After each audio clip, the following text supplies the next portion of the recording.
कोई भी fruit plant आप अपने गार्डन में किसी गमले या ग्रो बैग में लगा रहे हैं तो उसकी मिट्टी किस तरीके से हमने तैयार करनी है ताकि उससे हम ज़्यादा से ज़्यादा फल ले सकें। तो आज की हमारी वीडियो इसी के बारे में होने वाली है। नमस्कार दोस्तों, मेरे चैनल पर आप सबका स्वागत है।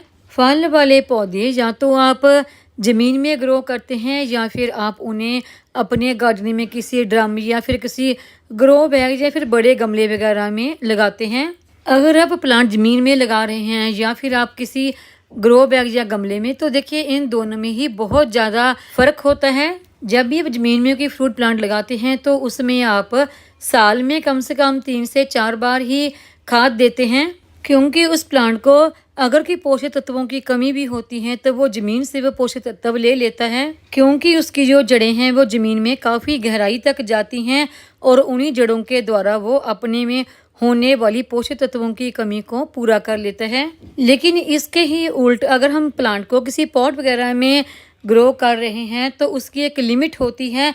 जो पोषक तत्व हम उसे देंगे वही उसे मिट्टी के द्वारा मिलते हैं। तो उसके लिए ही हमें ऐसी मिट्टी तैयार करनी होती है जो उसके पोषक तत्वों की होने वाली कमी को पूरा करे। और फ्रूट प्लांट के लिए जो पॉट हम चूज़ कर रहे हैं उसका ड्रेन होल भी बिल्कुल ठीक होना चाहिए और मिट्टी भी हमने ऐसी ही तैयार करनी है जिसमें कि पानी बिल्कुल भी रुके नहीं। मैंने अपने छत पर बने गार्डन में बहुत सारे फ्रूट प्लांट ग्रो कर रखे हैं। हालांकि मेरा जो गार्डन है वो बहुत ज़्यादा फैला हुआ नहीं है, क्योंकि मेरी छत काफ़ी ज़्यादा बड़ी नहीं है। छोटी सी छत पे ही मैंने काफ़ी सारे प्लांट ग्रो कर रखे हैं, जिनकी कि मैं समय समय पर वीडियो भी शेयर करती रहती हूँ। जैसे कि देखिए ये मेरा अमरूद का प्लांट है, इसे मैंने एक ड्रम में ग्रो कर रखा है जिसमें काफ़ी बड़े बड़े अमरूद लगे हैं।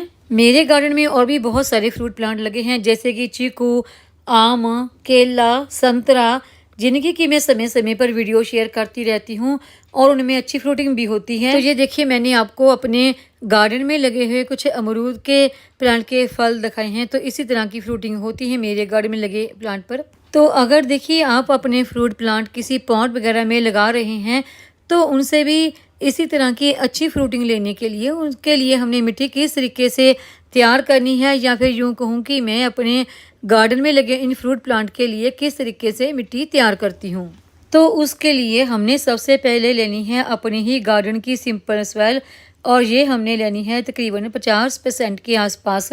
अगर आप शहर में रहते हैं और छत पर गार्डनिंग करते हैं तो आपको मिट्टी मिलना थोड़ा सा मुश्किल हो जाता है। तो आप मिट्टी लेके आते हैं तकरीबन कहीं दूर से, किसी पार्क से या किसी सड़क के आसपास से, और वो मिट्टी कई दफ़ा हमारे पौधों के लिए अच्छी नहीं होती, क्योंकि उस मिट्टी में हुमस वगैरह नहीं होती। और उसी मिट्टी को लाकर आप अपना कोई भी प्लांट उसमें ग्रो कर देते हैं तो वो प्लांट अच्छा ग्रो नहीं होता, क्योंकि वो मिट्टी काफ़ी ज़्यादा सख्त होती है और उस सख्त मिट्टी में प्लांट की रूट अच्छे से डेवलप नहीं हो पाती। हाँ, अगर आपको कहीं से खेत वगैरह की मिट्टी मिल जाए तो वो प्लांट की ग्रोथ के लिए बहुत ही अच्छी मिट्टी होती है, क्योंकि उसमें बहुत सारे पोषक तत्व पहले से ही मौजूद होते हैं। तो चलिए, प्लांट ग्रो करने के लिए आपने 50% अपने गार्डन की सिंपल सॉइल ली, और जो कुछ और उसमें मिक्स करनी है मिट्टी को तैयार करने के लिए खाद वगैरह, वो भी मैं अभी आपको बताती हूँ कि हमने वो खाद कितनी कितनी और कौन कौन सी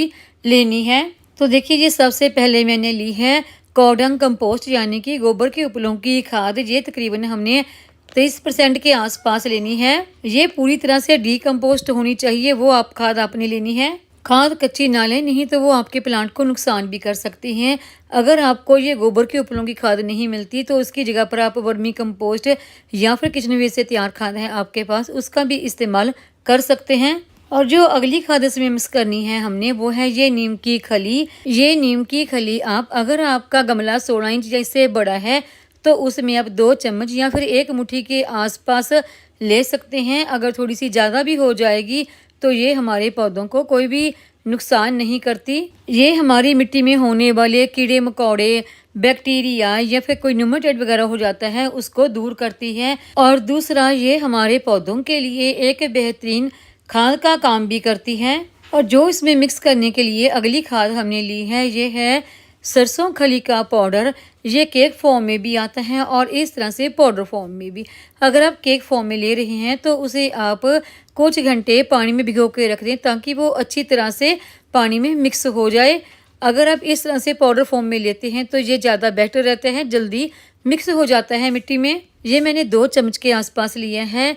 अगर आपका गमला 16 इंच का है तो उसमें 2 चम्मच काफ़ी हैं। गमला बड़ा है तो आप इसकी मात्रा बढ़ा भी सकते हैं। और जो अगली खाद हमने लेनी है, अगर आप पॉट में गार्डनिंग करते हैं तो इसका इस्तेमाल ज़रूर करें। ये है स्टोन पार्टिकल हैं, बिल्कुल छोटे छोटे से। ये आप 16 इंच के आसपास गमला है या बड़ा है तो उसमें 20% के आसपास इस्तेमाल कर सकते हैं। इसके इस्तेमाल से हमारे प्लांट का ड्रेनेज सिस्टम बिल्कुल सही रहता है। अगर आप छत पर गार्डनिंग करते हैं या फिर पॉट में गार्डनिंग करते हैं तो इसका इस्तेमाल ज़रूर करें। और अगली खाद है ये फंगीसाइड। जब भी आप कोई भी प्लांट ग्रो करते हैं तो उसमें फंगीसाइड का इस्तेमाल ज़रूर करें। फंगीसाइड आप प्लांट की रूट के आसपास या फिर मिट्टी में मिक्स करके भी इस्तेमाल कर सकते हैं।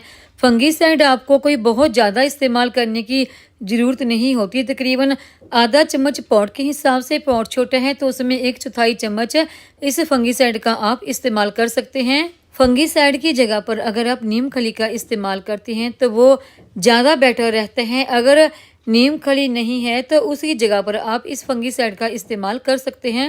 और जो अगली खाद हमने मिट्टी में मिक्स करने के लिए लेनी है वो है ये सीवीड एक्सट्रैक्ट। जब आप अपने पौधों के लिए मिट्टी तैयार कर रहे हैं तो उसमें आप पॉट के हिसाब से 1 चम्मच, 1.25 चम्मच या फिर 2 चम्मच तक इस्तेमाल कर सकते हैं। पॉट बड़ा है या छोटा है, इसके पौधों पर इस्तेमाल करने के बहुत ही बेस्ट रिजल्ट मिलते हैं, क्योंकि ये हमारे पौधों के लिए एक खाद का, पेस्टिसाइड का और फंगीसाइड तीनों का ही काम करता है। अगर आप अभी तक इसका अपने गार्डन में इस्तेमाल नहीं कर रहे हैं तो ज़रूर करके देखें, इसके आपको बहुत ही अच्छे रिजल्ट मिलेंगे। मैं हमेशा इसे अपने गार्डन में मिट्टी बनाते समय पौधों की इस्तेमाल करती हूँ, तो आप भी ज़रूर करें। तो देखिए, ये सब मैंने आपको बताया कि मैं अपने फ्रूट वाले पौधों को ग्रो करने के लिए उनकी मिट्टी किस तरीके से तैयार करती हूँ।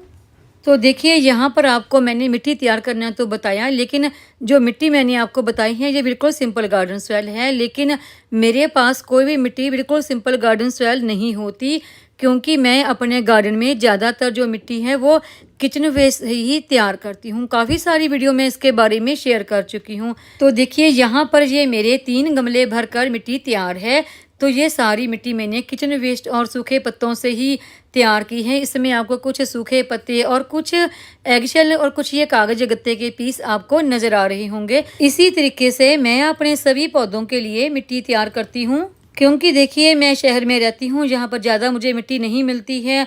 और दूसरा, मैं छत पर गार्डनिंग करती हूँ, इसी तरीके से मिट्टी तैयार करती हूँ तो उससे मिट्टी बहुत ही उपजाऊ भी तैयार होती है और इसका हमारे छत पर एक्स्ट्रा वजन भी नहीं बढ़ता, क्योंकि मैं अपने गमलों में 1 लेयर मिट्टी की और 1 लेयर किचन वेस्ट की डालती जाती हूँ और ये मिट्टी मेरी इसी तरीके से तैयार है। तो फिर मैं बाद में इन्हीं में अपने प्लांट ग्रो करती हूँ। अगर आप किचन वेस्ट से खाद तैयार करके उसमें प्लांट नहीं ग्रो कर सकते तो फिर आप मिट्टी में किचन वेस्ट की जगह पर कोकोपीट का या फिर सूखे पत्तों की खाद का इस्तेमाल कर सकते हैं। इससे आपको ज़्यादा मिट्टी की भी ज़रूरत नहीं रहती। उसके लिए आप 20% मिट्टी और 30% के आसपास कोकोपीट का इस्तेमाल कर सकते हैं। देखिए, आज जो तरीका मैंने आपको फ्रूट प्लांट के लिए मिट्टी तैयार करने के बारे में बताया, जब आप प्लांट ग्रो कर लेते हैं तो उसके बाद 1 चम्मच एप्सम साल्ट को पानी में मिक्स करके अपने प्लांट की मिट्टी में मिक्स कर दें, तो इससे आपके प्लांट कभी भी नहीं मरते, बहुत ही हेल्दी आपके प्लांट बने रहते हैं। तो आज की इस वीडियो में मैंने आपको बताया कि आप कोई भी फ्रूट प्लांट ग्रो करने वाले हैं तो इसी तरीके से उसके लिए आप